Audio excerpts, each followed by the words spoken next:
vamos a dar paso y vamos a convocar a la doctora Lisset Díaz de Oliveira, a quien voy a dar paso a nuestro coequiper, amigo, director del comité académico, el licenciado isabelino Víctor Martínez, para que la presente y la convoque. Muy bien, vamos a continuar entonces después de Jorge, que siempre nos deja con algunas espinitas y para continuar. Esto anima mucho y también para mirar el futuro, porque esto es lo que buscamos, ¿verdad? Construir este futuro con todas estas posibilidades y errores. Muy bien. Vou ter que falar um momento na língua portuguesa para apresentar a doutora Lisset Díaz de Oliveira. Ela é doutora na arqueologia pela Universidade de Paris, na Sorbona.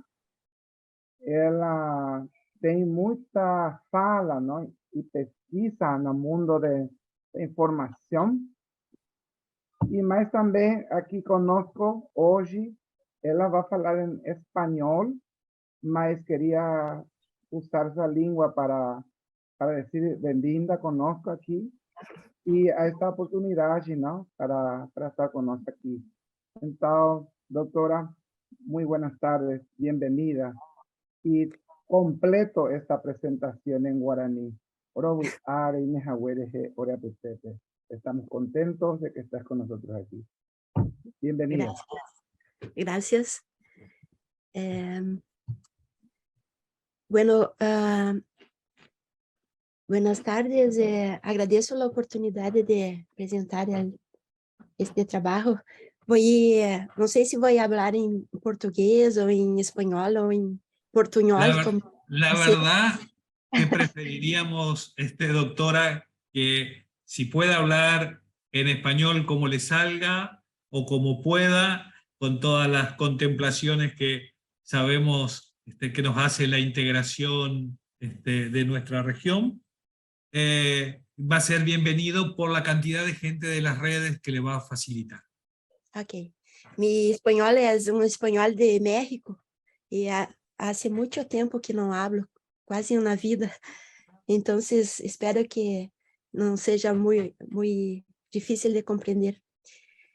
Quero também começar por agradecer a meu colega Giancarlo Canepelli, que trabalha há anos com geógrafo e com quem trabalho em sistema de informação geográfica. E começar também por explicar o título desse trabalho, que se chama Guatá Guarani, de Itaiacecó a São João Batista. Na verdade, Guatá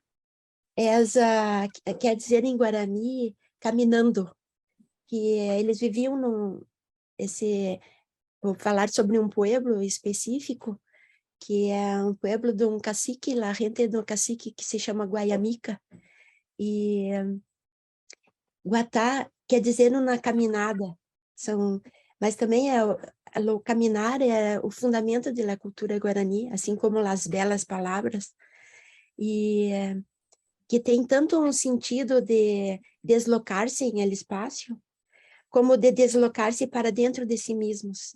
Como o colega falou muito bem, muito brilhante, sobre a língua guarani, as belas palavras, e eles como deslocam-se na busca do seu arandu.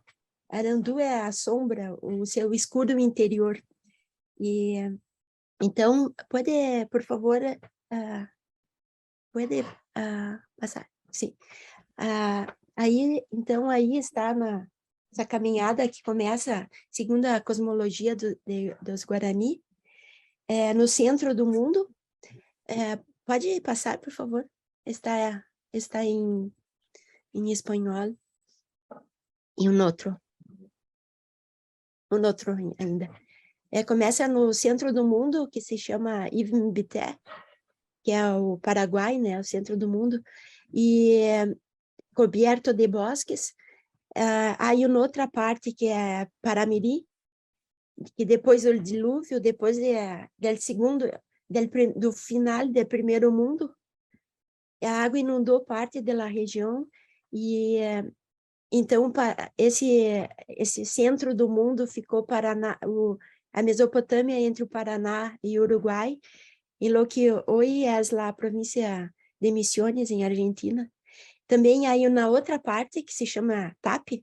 TAP em Guarani é El Camino, que cruza o Rio Grande do Sul de oeste a este, e onde se encontram os rios Ibicuí e Jacuí, para chegar finalmente ao Paraguaçu, a grande água, que é o Oceano Atlântico, e que para nós outros há a Mata Atlântica, que é a Neeri, que para os guaranis é onde as almas se banham. Então, por favor, pode o outro. E também sabemos que hoje, por la arqueologia, que os guaranis saíram da região da Amazônia e seguiram estes rios voladores que foram muito recentemente descobertos por la ciência e que está em toda a cosmologia de Guarani. E então, deixa eu pegar aqui, que está em la cosmologia del Guarani, pode passar, por favor? E chega hasta também a Mata Atlântica, e é responsável por todo o regime de las luvas de toda essa região que habitamos acá. Puedes passar, por favor? O próximo. Bueno, vou lhes contar a história, então, do cacique Guayamica, que vivia nesta aldeia chamada Itaiacecó, e depois chegaram os jesuítas, fundaram a missão de São Miguel, com o ataque das bandeiras, os paulistas, passaram por outra margem do Rio Uruguai, e depois, então, voltaram a São Miguel, fundaram novamente São Miguel Arcanjo, e também São João Batista.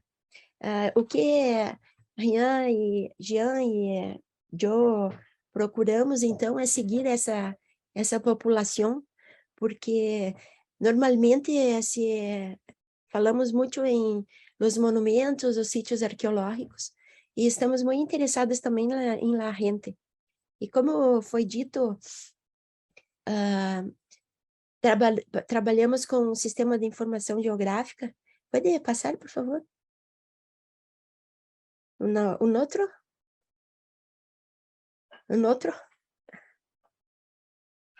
Aí está, por exemplo, a localização do sítio, lá em Amarillo, e o sítio foi registrado por os arqueólogos em 1900, na década de 70, 1970, e se chama Piedra Grande. E este mapa é para mostrar toda a questão das altitudes. E outro, por favor. Agora vamos nos aproximar do sítio. Queremos também ver, ele tem uma posição estratégica para subir, é a subida do Planalto, as terras altas do Rio Grande do Sul. Se puedes voltar, por favor, retornar ainda outro, fizemos este slide para mostrar o Rio Grande do Sul tem as terras baixas, e depois aí o Planalto e as terras altas. Então, só para mostrar isso, esse mapa, agora puedes avançar, por favor. Outro. Como pode ver, é uma região muito estratégica, está com muitas fontes de água, na região muito rica, e então, outro também, outro ainda. Aí também fizemos um trabalho com as bandas de satélites, imagens de satélites, que podemos localizar algumas terras pretas. Neste mapa não há muitas, mas localizamos algumas que são que cercam a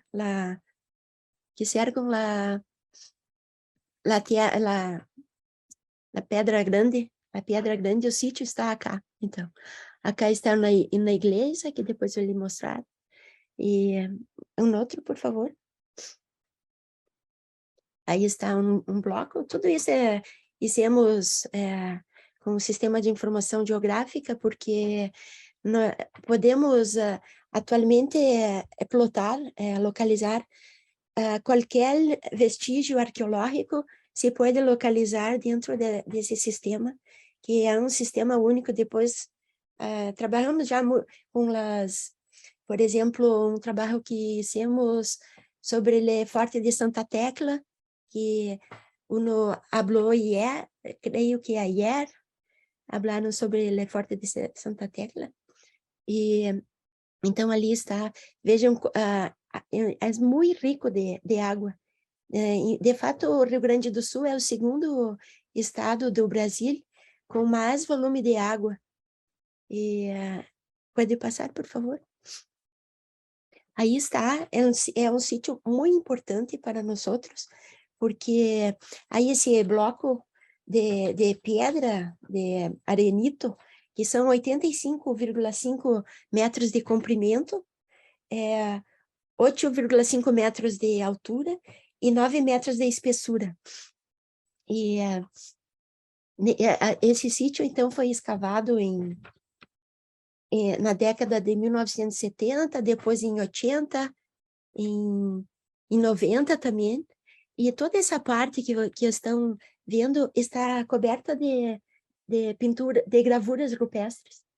Os primeiros arqueólogos que chegaram, há relatos de tintura preta, mas hoje em dia não existe mais, principalmente porque uma pessoa, não se sabe quem, para realçar, para fazer que as gravuras sejam mais visíveis, pintou com giz, não sei como se diz em espanhol, giz, o branco. E então, se havia pigmentos, não há agora. E pode passar, por favor? Aí está um croquis feito por os arqueólogos José Proença Brochado e o padre jesuíta Pedro Schmitz. Aí podemos ver, então, colocamos para ver o trabalho que fizemos com o sistema, então, para georreferenciar esse sítio.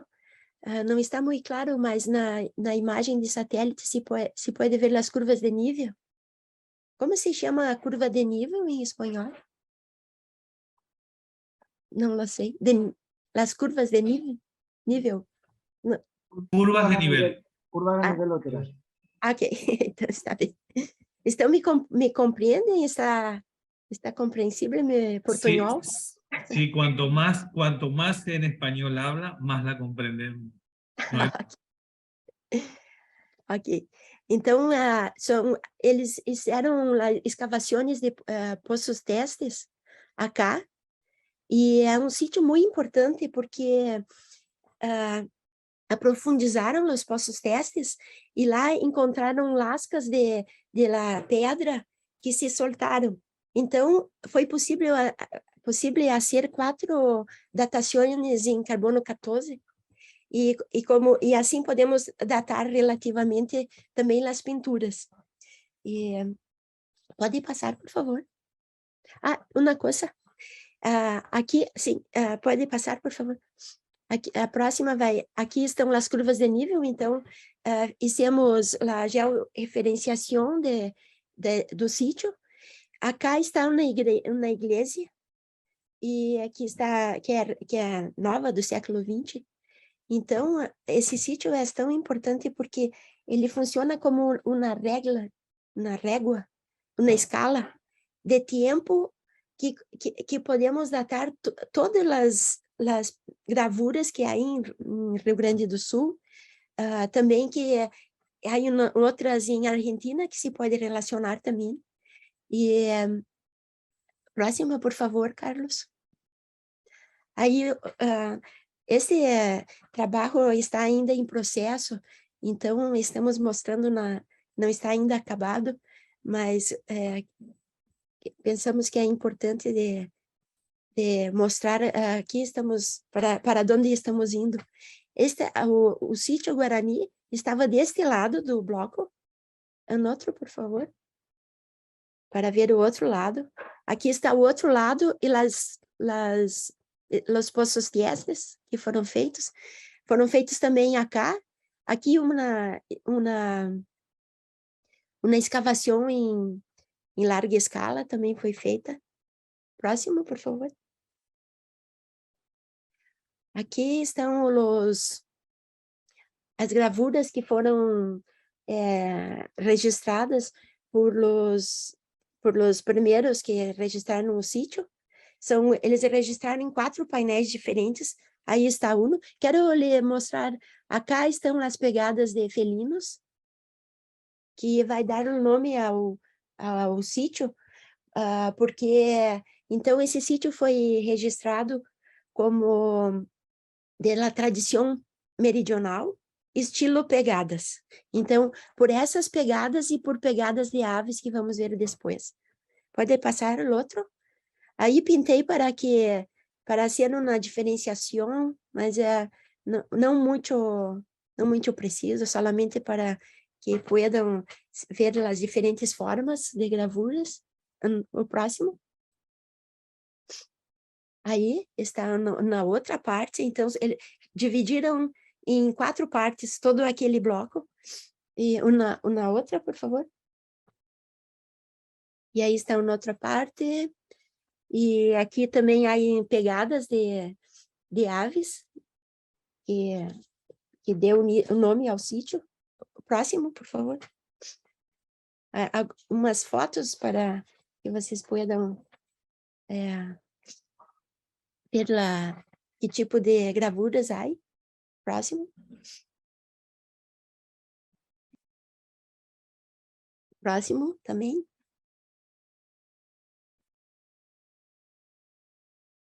Aqui podemos ver as lascas que saíram.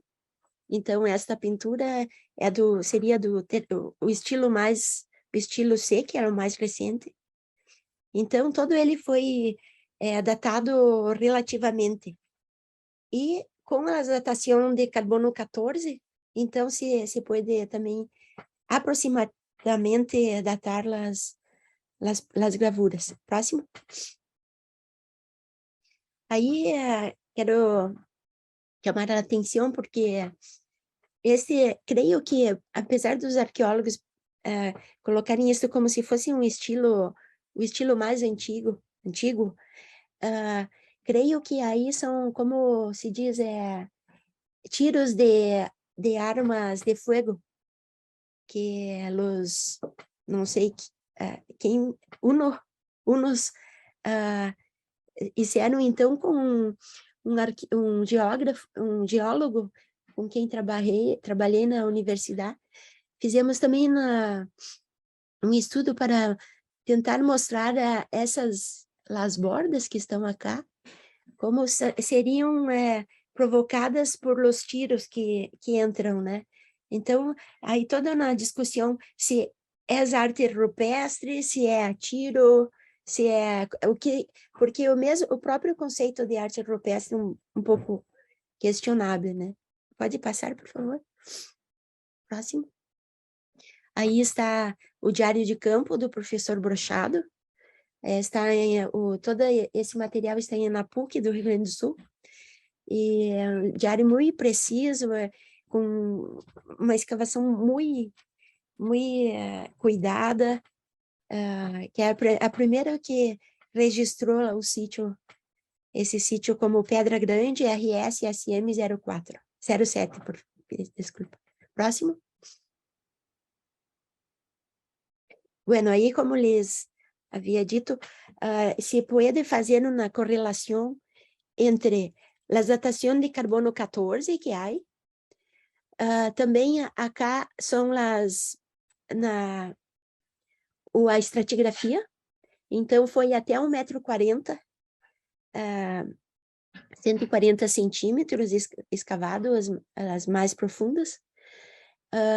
Aqui são os 3 estilos que foram identificados, e acá a datação em Anno Domini, né, no nosso calendário greco-romano.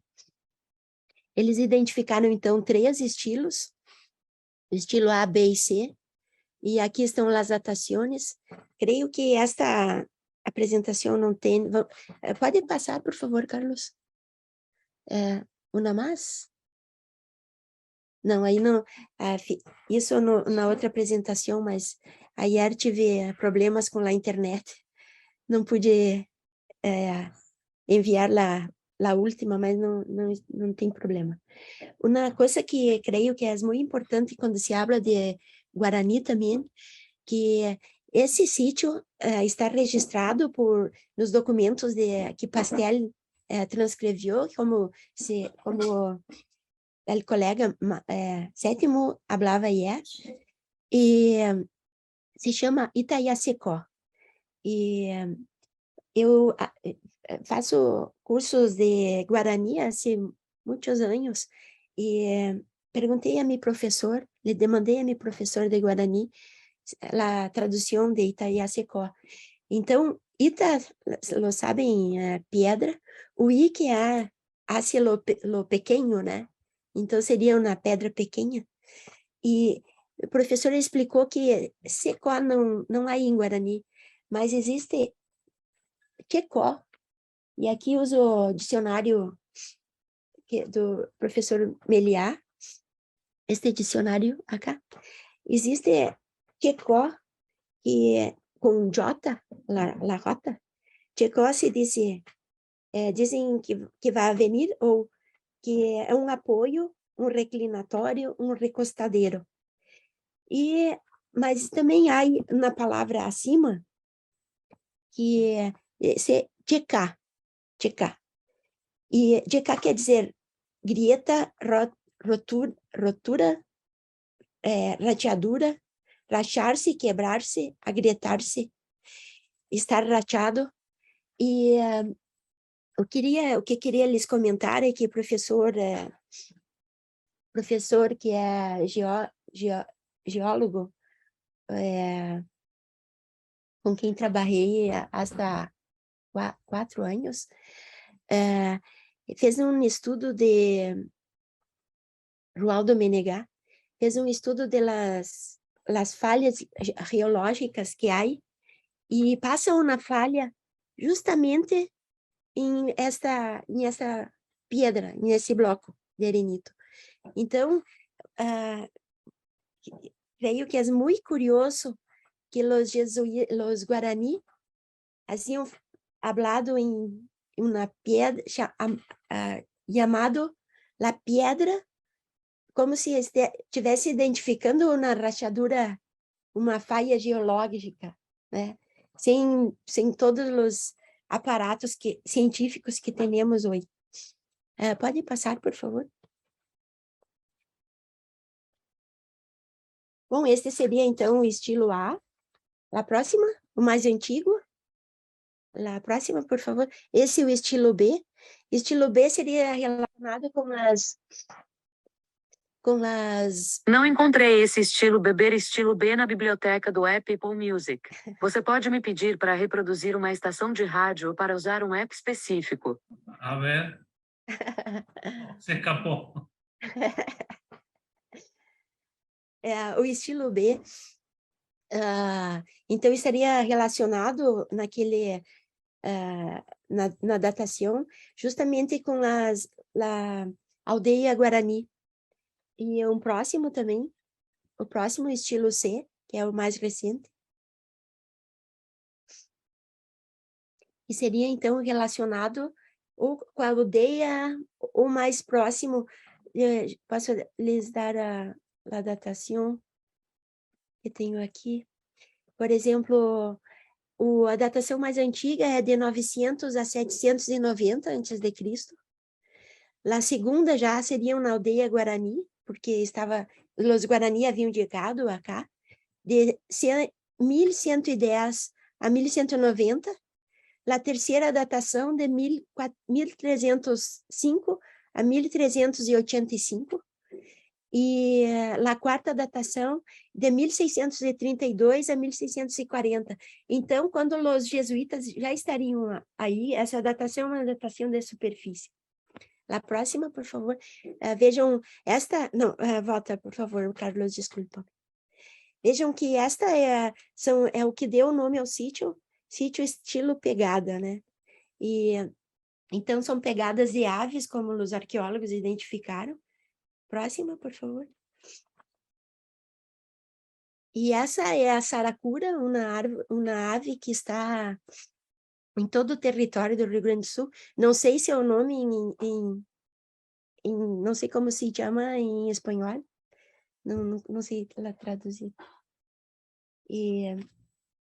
Mas vocês vejam essa ave, ela canta para anunciar a noite que está chegando. E para os Guarani, a noite é feminino, está ligado ao feminino. Né? E meu professor de Guarani, a próxima, por favor. Esse desenho para explicar. Então, essa pegada de saracura, né? Saracura é a ave que, como chamamos acá, as índias guaranis la pintam em seu rosto, em sua face. E minha pronúncia guarani é horrível, mas aracu, pochá, pachu, minha pronúncia não é boa. E não se chama paca. Paca para nós não é uma ave, mas, bueno. Então, o que eu queria lhes falar aí, fazendo uma pequena reflexão, como foi falado ontem por Sétimo, que por os documentos de Pastel se consegue chegar aos nomes de caciques também, que é uma coisa, sempre que puedo, eu hablo o nome de cacique dos sítios que trabalho, mas uma coisa que é muito presente em toda a documentação que Pastel transcreveu é que não há nomes de mulheres. As mulheres são sempre tratadas como as feiticeiras, as hechiceras, as bruxas, as que estão contra a cristianização, as que fazem parte com o demônio, com o diabo. Mas, ao mesmo tempo, há documentos que estão mesmo em Pastel, eu não me lembro qual volume, para minha tese, li todos os 9 volumes. Aí documentos que falam de cacicas e nesta região aqui, e então habla que eram poderosíssimas também, e é muito interessante e muito triste como as mulheres simplesmente tornaram-se invisíveis mesmo para a documentação. E uma outra coisa que eu queria dizer, falar também é que, mesmo que haja o nome dos caciques, o nome guarani não se sabe. Os guarani dificilmente nos dizem seu nome verdadeiro, né? Então, aí a próxima, por favor. Aí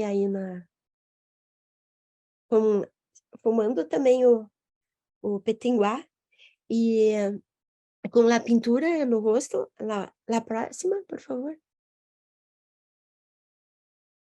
Bom, aqui, como lhes disse, né, Arandu é muito relacionado às mulheres, que Arandu significa ele que vive com sua própria sombra.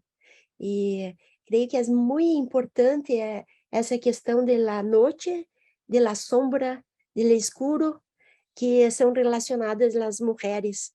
E porque, como dizem os Guarani, bom, também as mulheres vêm diretamente da perna de Nhamandu, não como as mulheres no cristianismo que vêm de la costela, não sei dizer o nome, mas que vem do corpo de Adão, né? Eva vem do corpo de Adão. A mulher guarani vem diretamente do corpo do Deus Guarani de Nhamandu, de Nhanderu, desculpa-me. Outro, por favor. Aí está o tacuapu, que é o instrumento das mulheres que cantam, batendo o tacuapu com o pé direito para segurar a terra. Então, é um instrumento que está em la documentação e hasta hoje são usados por as mulheres.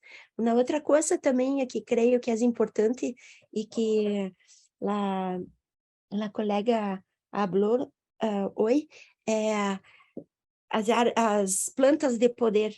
Por exemplo, taquá é a irmã de Caá, né? A taquá é irmã de la erva mate, quando foi criada. E são ervas sagradas, são plantas sagradas hasta hoje. E há muitas coisas que se fazem com taquá. Então, queria ler Maria, creio, a colega que falou hoje de manhã. Por favor, a próxima. Então, aí está a aldeia, onde estava a aldeia de Itaiacicó, que hoje é conhecido como um sítio arqueológico Pedra Grande. Próximo, por favor. Que foi visitada pelos jesuítas e então fizeram na igreja, exatamente, se pode ver lá, está no fundo está a pedra e os padres construíram então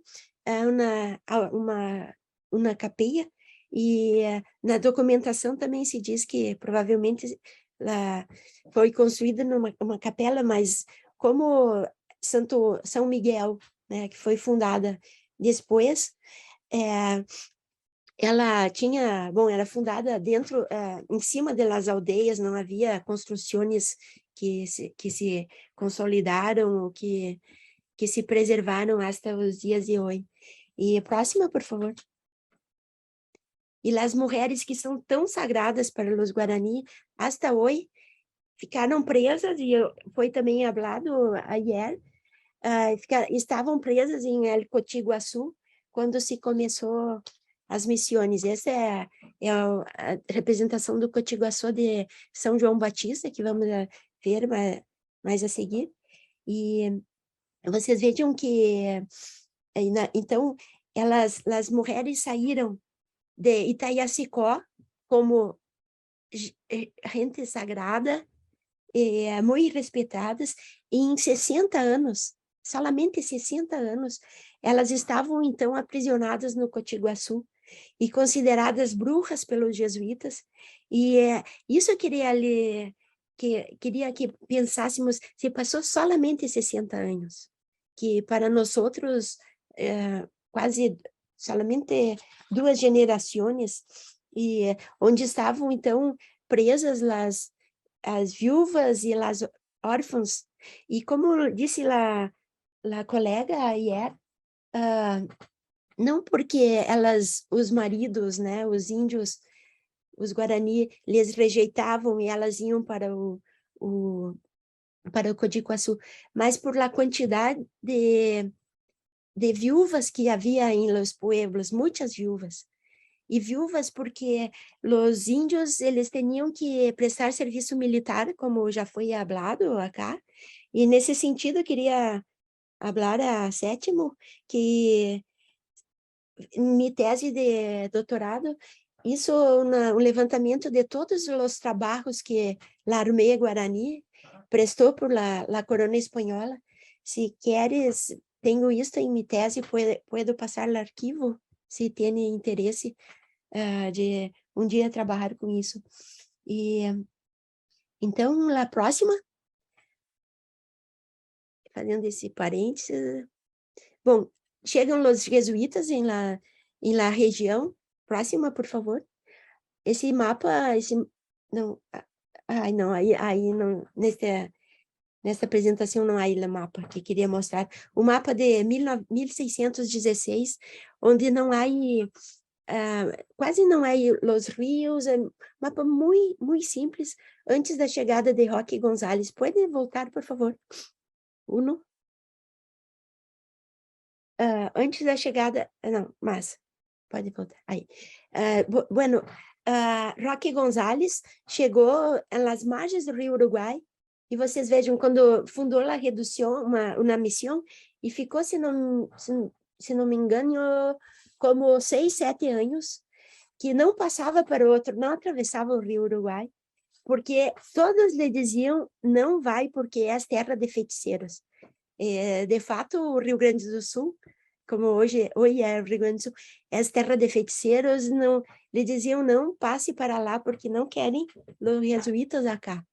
Mas, bueno, ele, em 1619, se não me engano, Roque González, então, passou por esse lado e veio e fundou algumas missões, como, por exemplo, Candelária e outras que vamos ver mais tarde.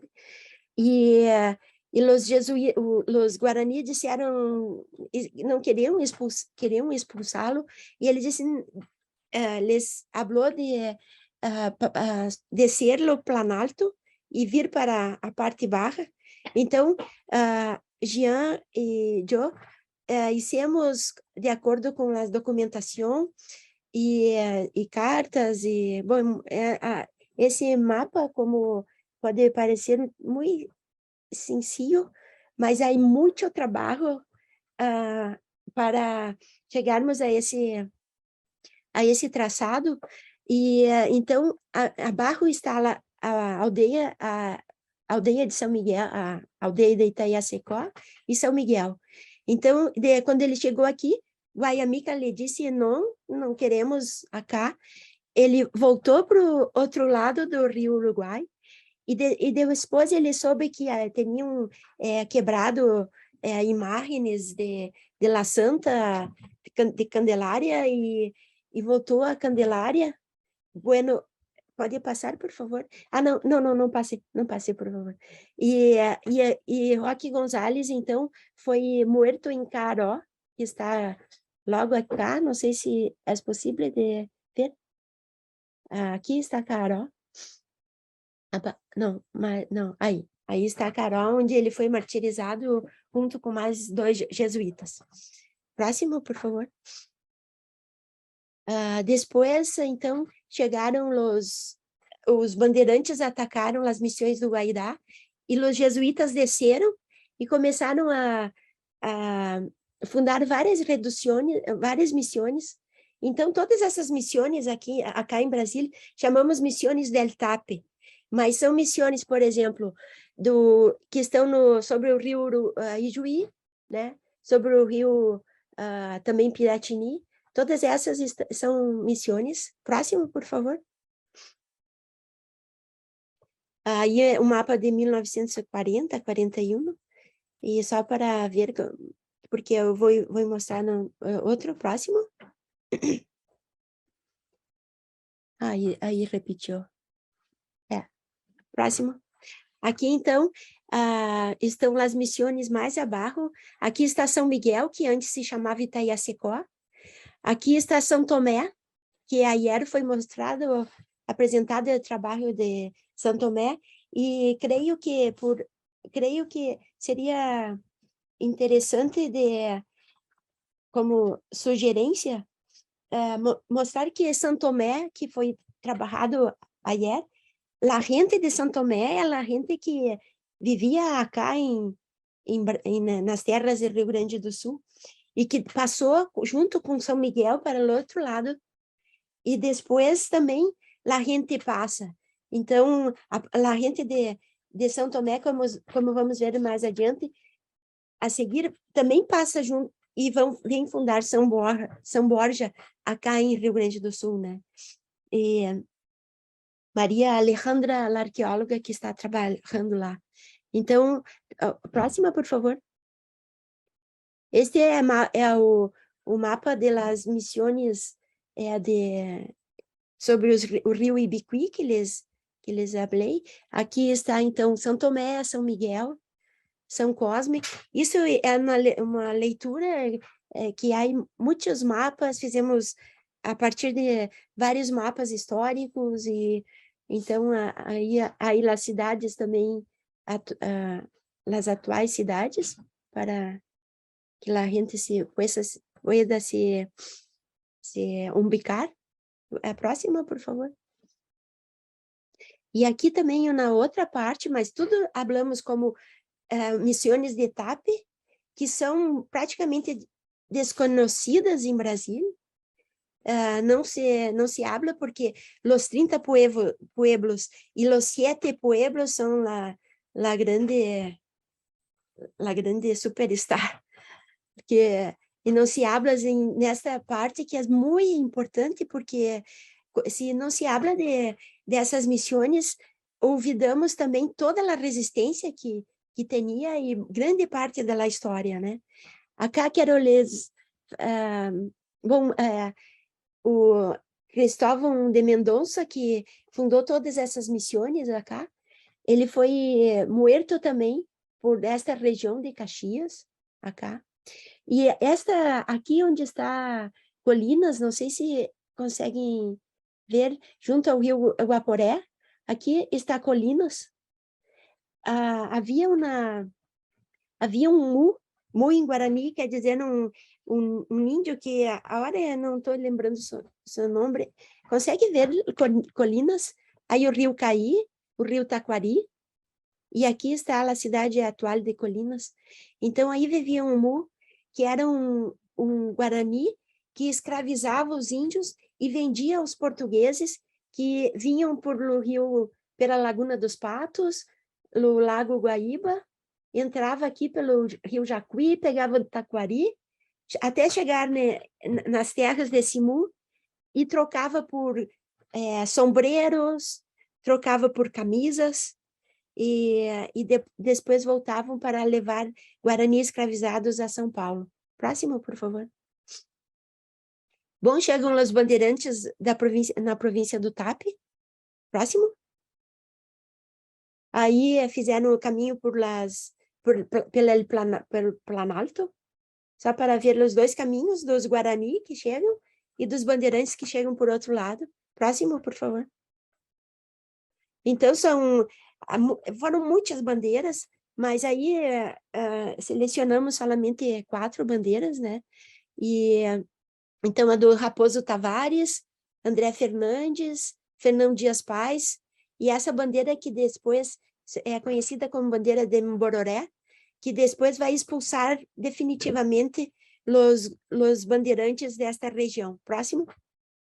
Aí fizemos um trabalho também de localização da trajetória de Raposo Tavares, que vai por acá, vai destruindo todas essas missões que lhes mostrei. Estas outras do rio Ibiqui, então, São Tomé, São Miguel, também São Cosme, Damião, São José, passam para o outro lado do rio Uruguai. Próximo.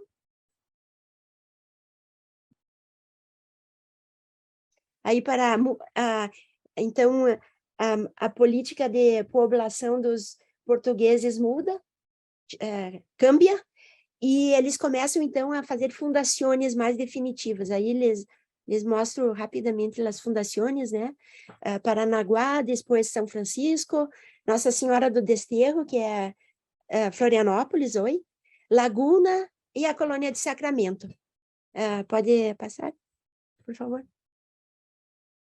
Aí, então, hicimos um mapa para mostrar lá em rojo as missões, os 7 povos das missões, e em amarillo as missões que haviam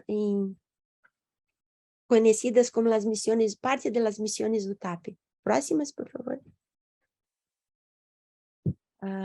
Aí estão as 7 missões, né, do Brasil, do lado do Brasil.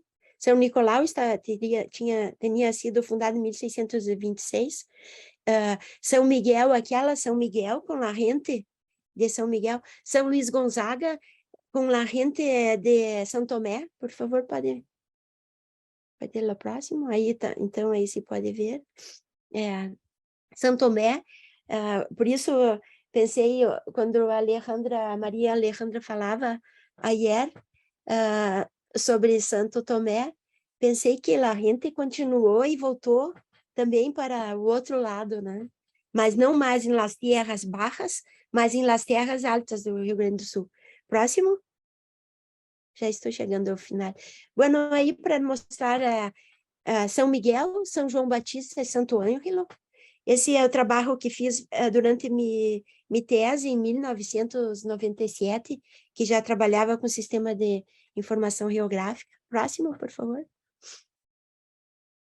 Aí vou ler, aí são os 30 pueblos e um trabalho que Jean e eu estamos fazendo, que é uma pesquisa sobre as estâncias, os passos, os caminhos, los nombres guaraní de rios.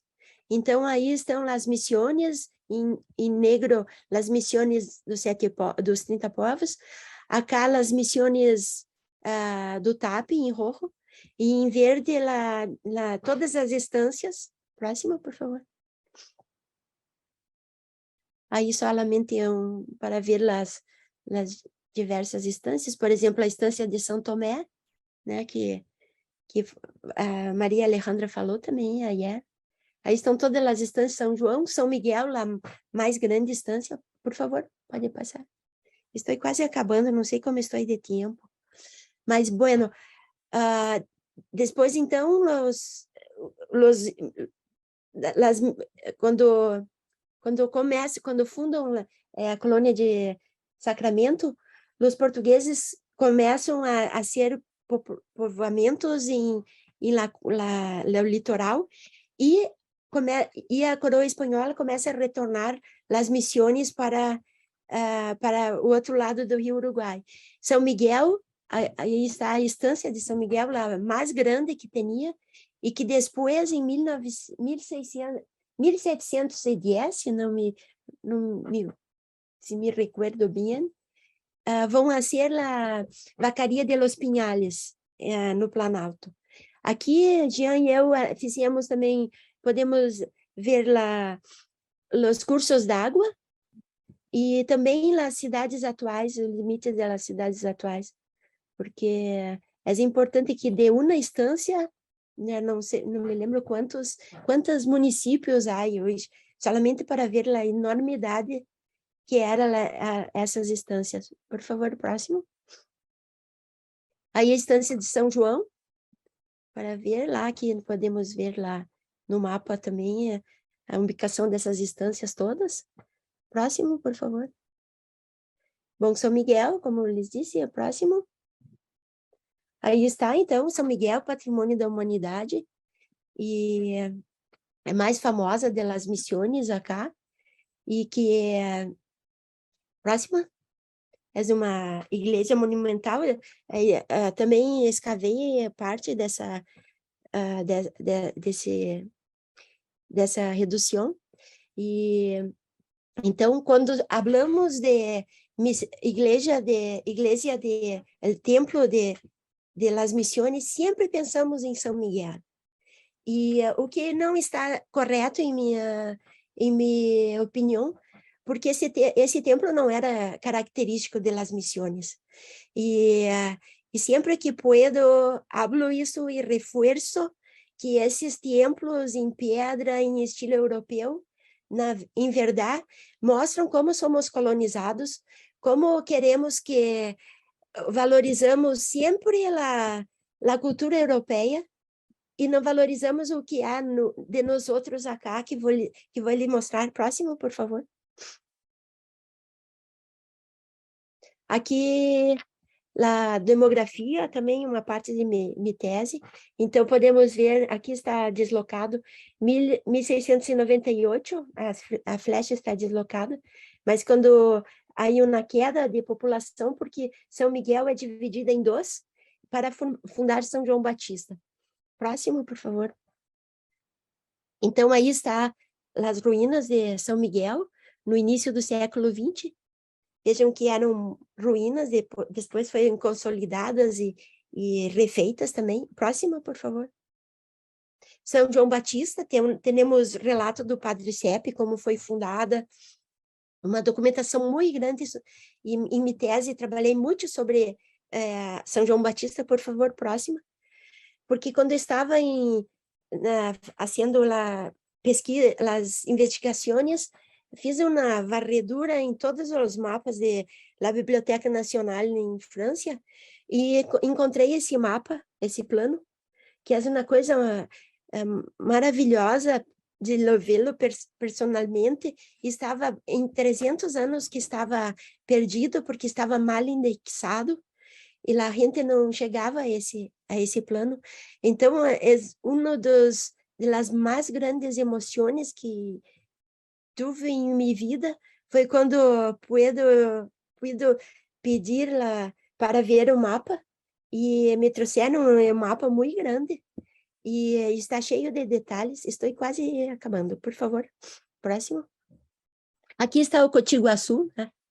Lá se pode... Bom, vamos passar. Aí está São João Batista no século XX, quando fiz minha tese para ter vistas aéreas somente com pequenos aviões, e hoje em dia, aí Google, não preciso nem levantar de minha cadeira, e hacemos, e Jean e eu trabalhamos ele em sociedade, e eu aqui em minha casa, e trabalhamos juntos durante anos. Então, se pode ver o cemitério, a igreja, o pátio dos padres, o pomar, a horta, a pátio das oficinas. Por favor, outro. Próximo. Aí fiz para minha tese também. Então, em minha tese, estudei esse plano a fundo para ver todas as informações que se podia extrair. Esta fiz com a carta de exército, 1 por 50.000, e então via o relevo, aí as rutas, toda a rede hidrográfica. Próximo. Aí fizemos um bloco, como se chama. Esse fizemos ano passado, creio, há 2 anos, não me recordo. Se pode ver o cemitério e a igreja. Próximo, por favor. Aí um plano do IFAM, da década de 70, se não me engano. Esse eu somente fiz em minha tese em 1997, e só para ver, em poucas linhas se pode traçar um relevo muito preciso. Vejam que aqui são poucas linhas, que há, se não me engano, 4 ou 5 linhas de altitude. Próximo, por favor. Aí está as linhas, se pode ver os pontos, são as linhas que há no relevé anterior. Próximo. Aí está, então, São João. Aqui se pode ver o Cotiguaçu. E próximo. De novo. Próximo. Bom, aí, como eu lhes dizia, de las 31 missões, 28 eram como essa igreja, e não como São Miguel, e não como a Trinidade ou Santo Inácio Mini. E tenho como uma cruzada de que a gente, e como se disse hoje também sobre a língua, mas acá em Brasil, quando se habla igreja de missões, se fala São Miguel. São Miguel não era representativa.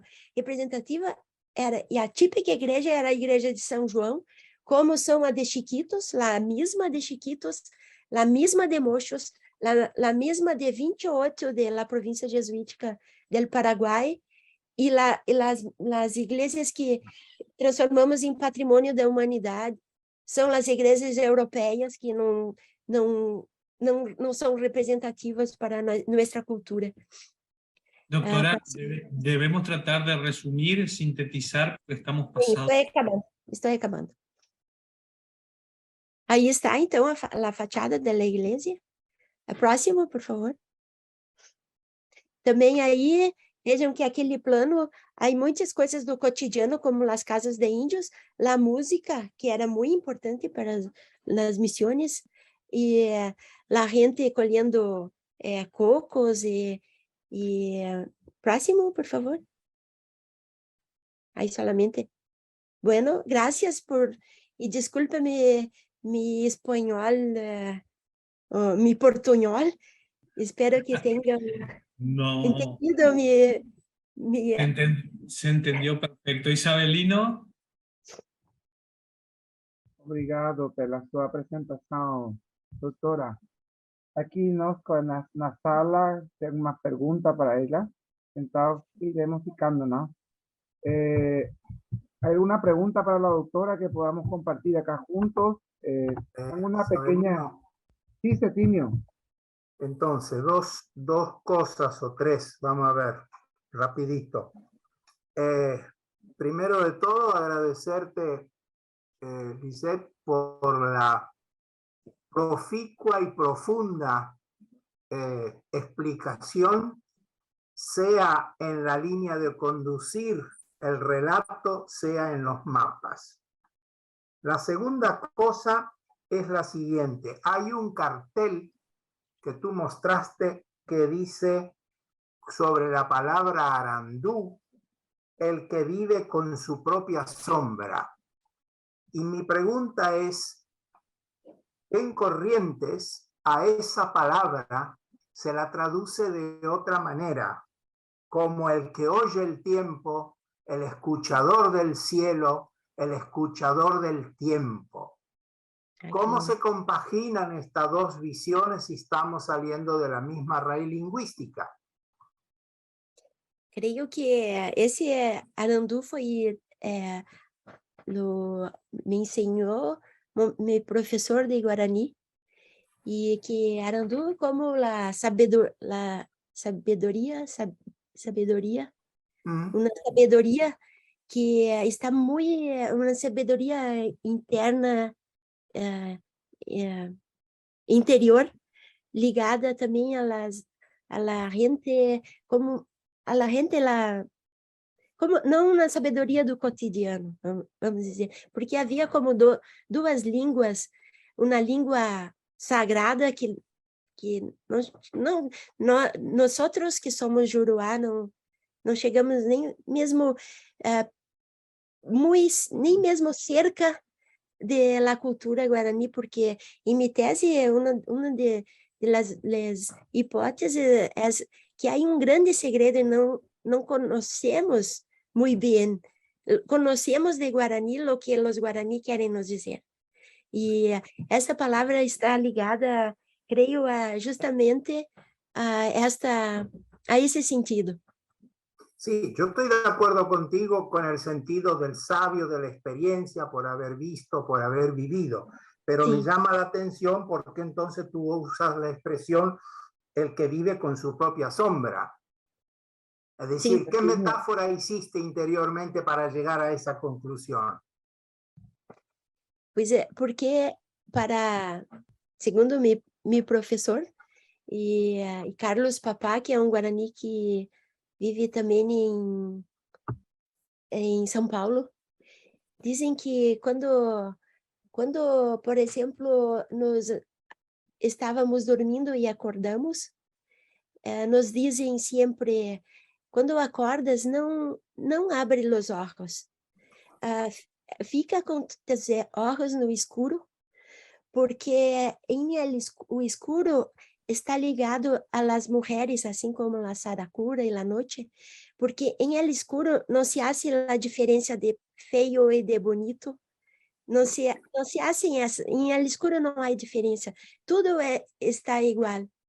Então, ligado a essa sabedoria ancestral, se se pode dizer, o problema da língua guarani, e isso trabalhei em minha tese também, é uma língua tão plena de significados que não se, por mais que uma vida para se estudar não se consegue estar mesmo cerca de la riqueza que es esa lengua. Bueno, sin duda, claro que el guaraní es mucho más rico que el español, eso no lo vamos a discutir aquí. Pero lo voy a dejar planteado para que la gente también sepa la riqueza lingüística que existe en la región y que muchas veces nos olvidamos. Y te quiero agradecer también tu oferta de tu tesis, que después cuando nos contactemos te la voy a pedir. Ok. Quiero unir un poquitito, Septimio, doctora Lisette, allí un poco cuando hablamos de la oscuridad en este mundo guaraní y recogido en Cadogan, no se olviden de que el conocimiento de la creación comienza primigeniamente de la oscuridad, es decir, de aquello que no se sabe aún y que será. Entonces, Sí. el sentido de la oscuridad, de la sombra, hay que entenderlo como, hay otra palabra que viene adherido a eso, y que forma parte de la educación en el campo, al menos todavía, y que queda en la memoria de los campesinos, de la gente del profundo de Paraguay, que dice, Iñe por tú, ñanere nondera. Es decir, lo sabio, lo que uno no puede prescribir, está oscuro todavía. Y esa oscuridad es la que habla la doctora Lisette. Y a partir de ahí, no te olvides de que hubo un cacique del cual se hizo muy amigo, Marcial de Lorenzana, que supo interpretar aquello en la sombra, Arapú Sandú, aquel que supo encontrarle las palabras para poder orientar a su pueblo en el destino. Eso mismo era Arapú Sandú. Entonces es muy interesante tu pregunta, Septimio, para poder unir, porque ella va más profundamente en el sentido espiritual de la palabra, que muchas veces no aflora por el contenido concreto de la lengua guaraní. Nada más que eso. ¿Hay alguna consulta más?